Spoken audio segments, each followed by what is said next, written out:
Hey guys, this is Nathan, and welcome back to FTB Beyond from the CreedCraft server.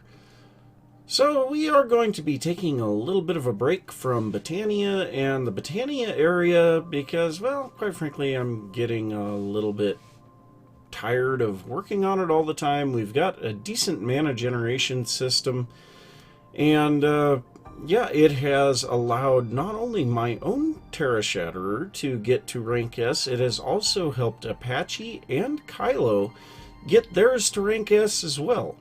So I just went through here and mined out a huge amount of space. So we are now all the way down to bedrock, and this is step down 7 blocks at a time. We go over 7 and down 7 with each step. And it has given us an absolute huge amount of resources. But it has also drained every single one of my mana tablets. So if we take a look at what I got, I have to pull out, I guess I have my ores pack here. So our ores, we have a huge amount of ores available here. We have, all of this iron, coal, redstone, half a stack of diamond ore, quarter of a stack of draconium. We have more iron down here. And then that's not it either, because in one of the stone bags I have more coal, silver, gold, redstone, all kinds of stuff. I was slowly filling my stone bags with the blocks, the things that go in the blocks bag, because, well, it doesn't take long at all, and the blocks bag fills. So we may want to address that, whether it be by getting more bags for the blocks, maybe one for granite, one for diorite, one for andesite, dirt, gravel, limestone, and marble, and then a generic one for obsidian, basalt, and whatever else we might be getting. That might be a good idea. But yeah, we have a huge amount of stuff to process, and I've got another problem, and that is that my refined storage system is almost full. So we are going to have to look at a little bit of a way to improve that. So what I'm going to do now is head back to the overworld. I will drop off all of my mana tablets, and then I'll meet you over at the mountain. And here we are out at the mountain base, and I've been thinking about this, and this is not really a base. This is a collection of barrels, chests, an refined storage system, and a couple miscellaneous odds and ends. I really want to start making this an actual base, but to do that, we need a mountain. So I have been kind of working on this off and on. I have cleaned up all of the edges on this mountain that we did here a little while back. I have not yet covered it with dirt, and I have not yet finished the backside. Now, I know that I can get this done, but it just takes an awful lot of time. But I think it might be time for us to continue on with our mountain build and at least get the main peak finished so that we can build the dwarven area. And it looks like we are having a major server lag issue. Yes, major server lag issue. But yeah, I want to get to work on this, and yeah, same as last time, I want to do this in a time lapse. So I hope you enjoy the time lapse, and let's go.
hope you enjoyed the time lapse. If you did, be sure to give a thumbs up.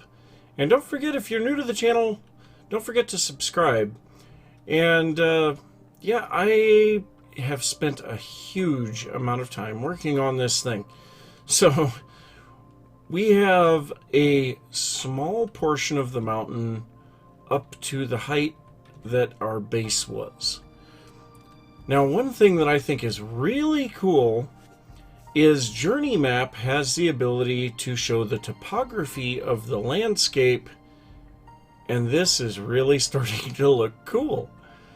So you can see there's a straight line here. That is where the dirt has been put on this section, and then this is all stone. But you can also see the river here, and you can see where the river will be later on as well.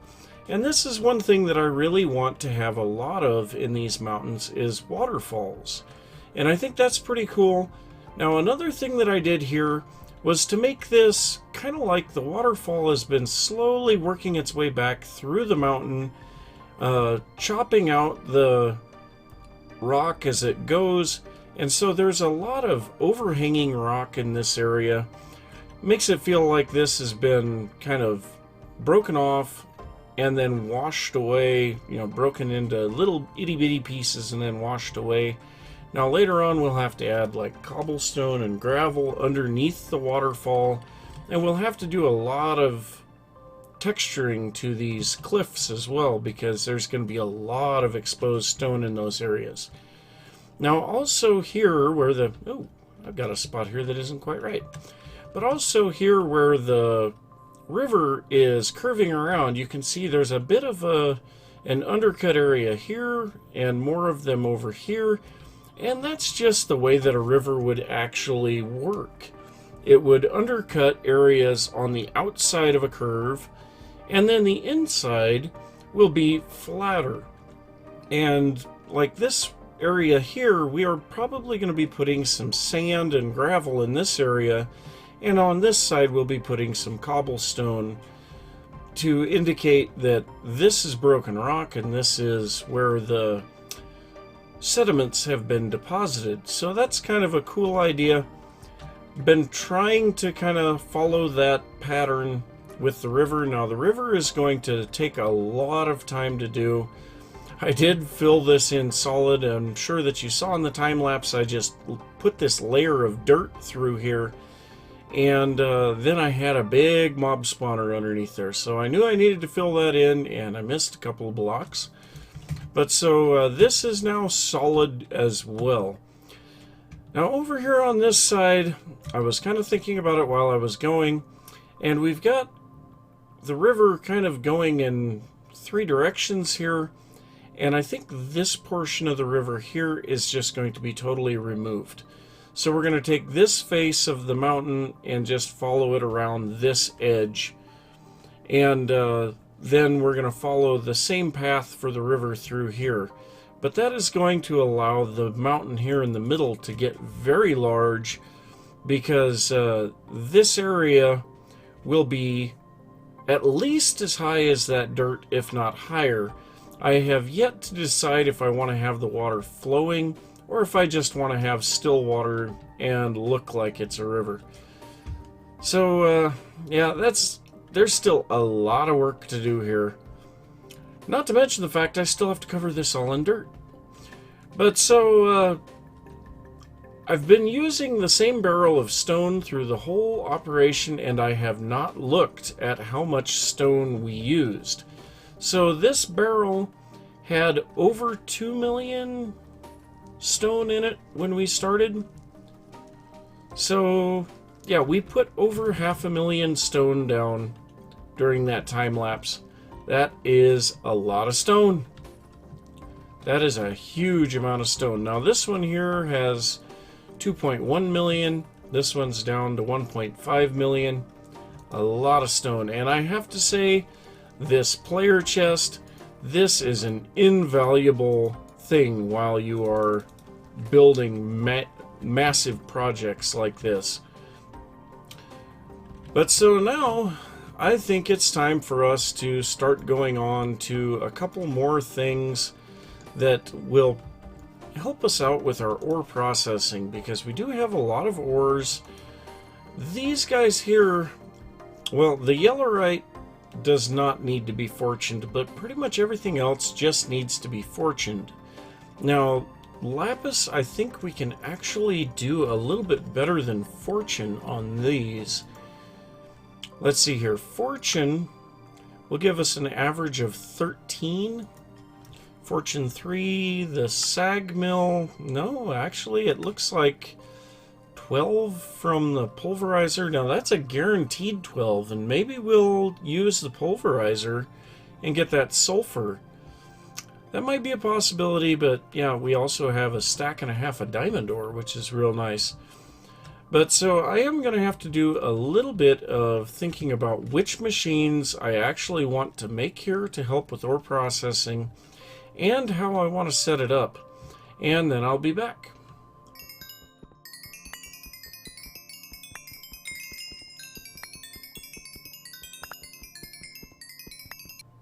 So I had been working on the mountain for so long that I had forgotten exactly what it was that I was supposed to be working on.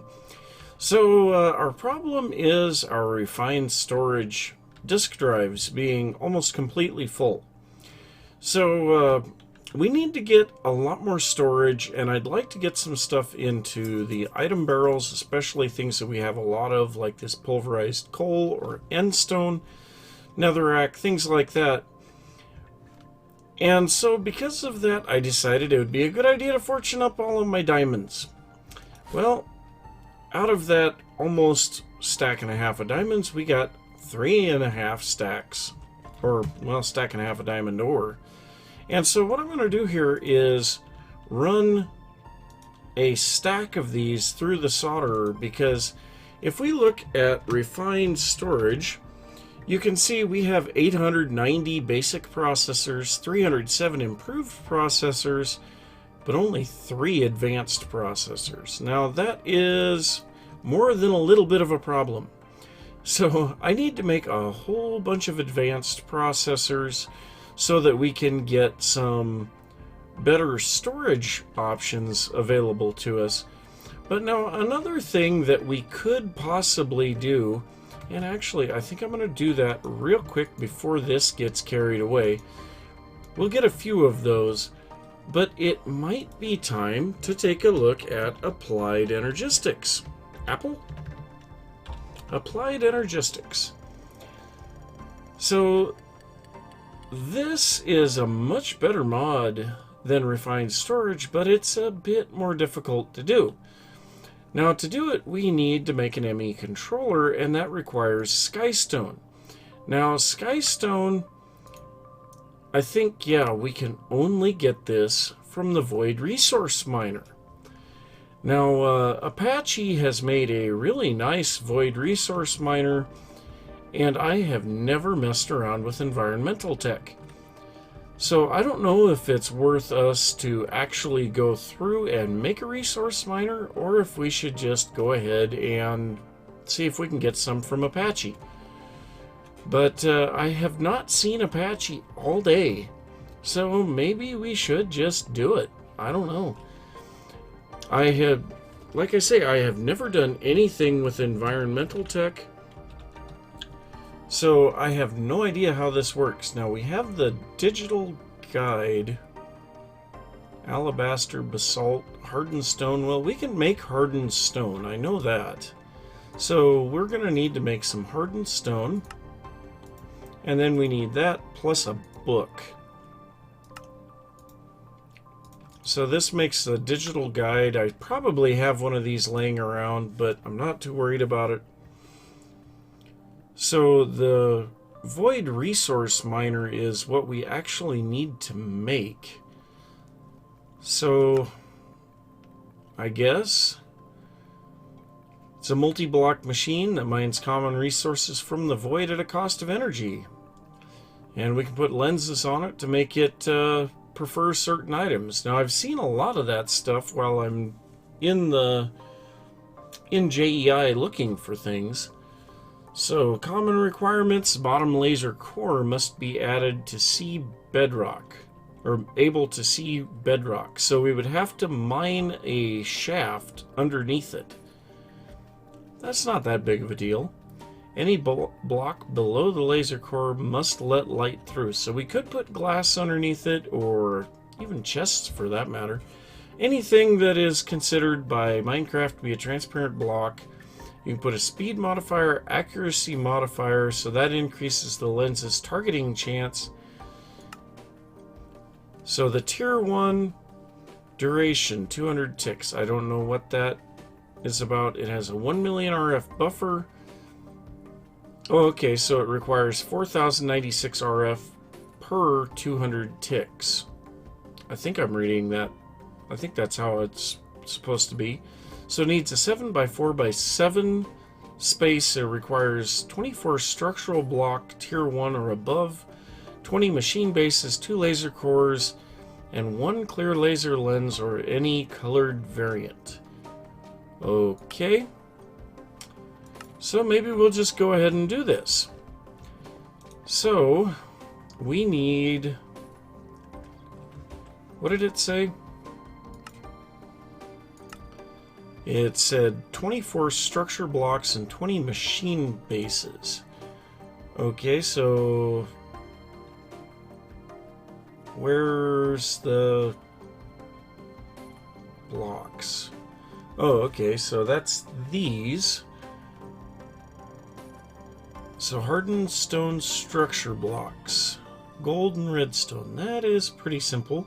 So now, what does it take to upgrade these? Diamonds. Ooh. And then ender pearls and glowstone. And finally, nether stars. Ooh. I don't wanna. Okay, so I'm going to craft up a whole bunch of stuff because this is going to take a little bit. I might set up an auto crafter. Or not a... whatever those things are called. What are they called here? Where's redstone and refined storage? Just crafters. So I'm probably going to set up a couple of those so that we can auto craft this stuff, which will greatly improve my ability to do this. And I'll be back in a little bit. So I have crafted everything up for a tier 1 resource miner. We have our controller tier 1, our 24 structure blocks, 20 machine blocks, 2 laser cores, and then I made a black lens because what we are going to be wanting is skystone, which is preferred on a black lens. But to build this thing, we are also going to make the assembler. Now this takes a tier 2 structure block, which really wasn't too hard to make. It just takes a couple of diamonds and some redstone around the tier 1. But I don't have enough diamonds to do an entire resource miner like that.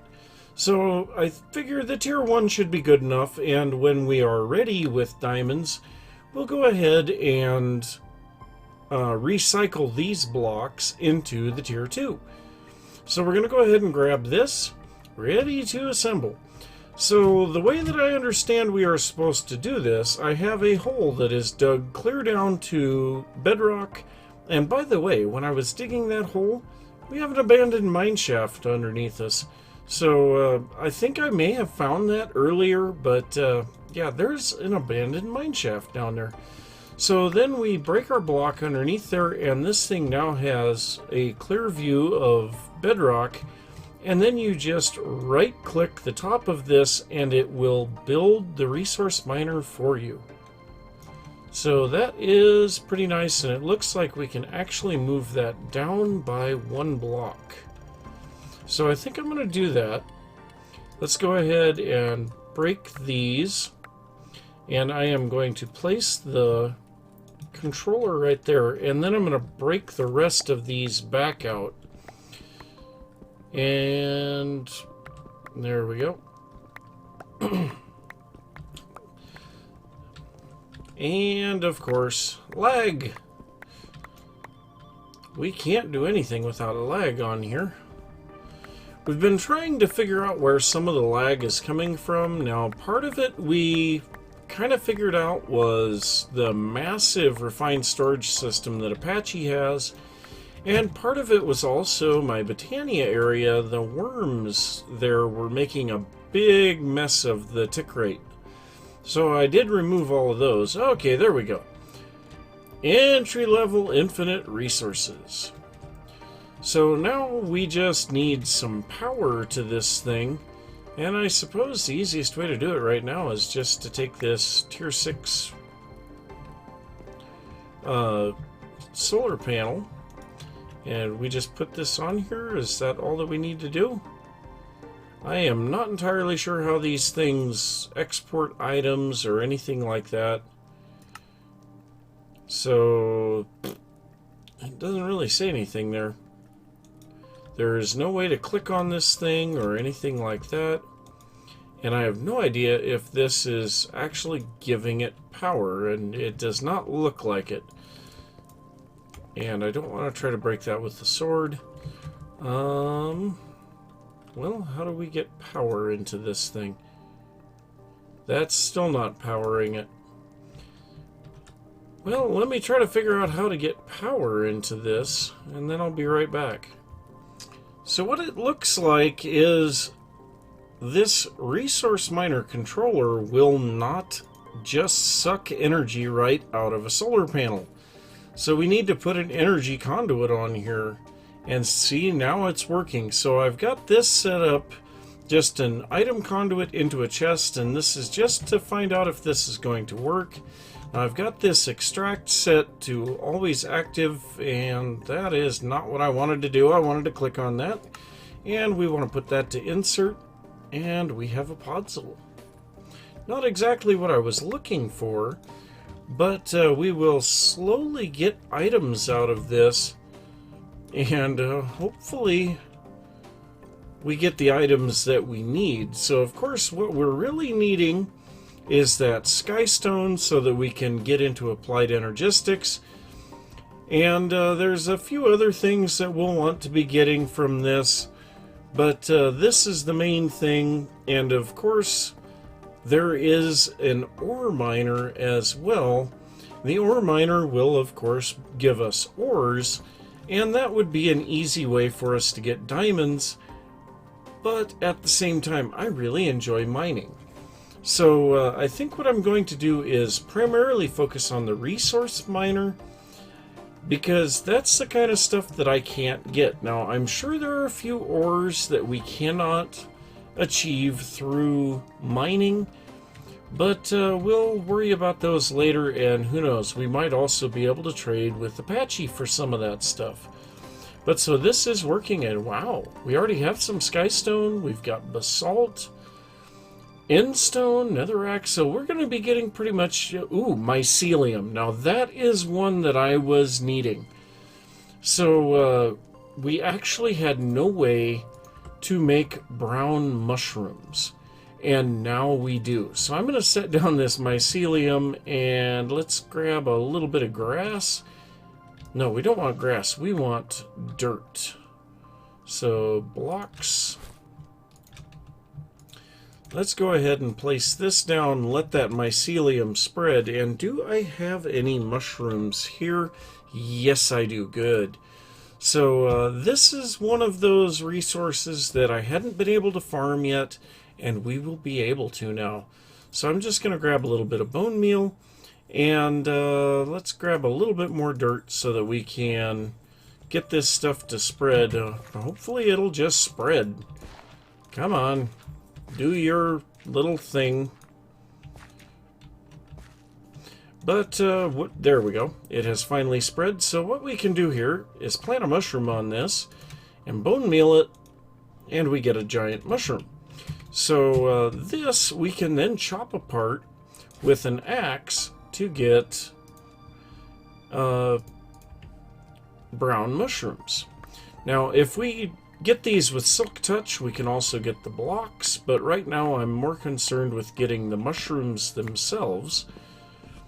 But so we now have the ability to get brown mushrooms. That is really nice. So I suppose we'll see what kind of stuff we get out of this. Ooh, sponge. Nice. And that will be an interesting thing to see. in the next episode because we are out of time. So I'm going to say thanks for watching. If you enjoyed the episode, don't forget to give a thumbs up. If you are new to the channel, don't forget to subscribe. If you have any thoughts about what I've been working on or anything that I should be working on, be sure to leave that down in the comments. Don't forget about Patreon. Link is in the description, and I will see you next time. Bye.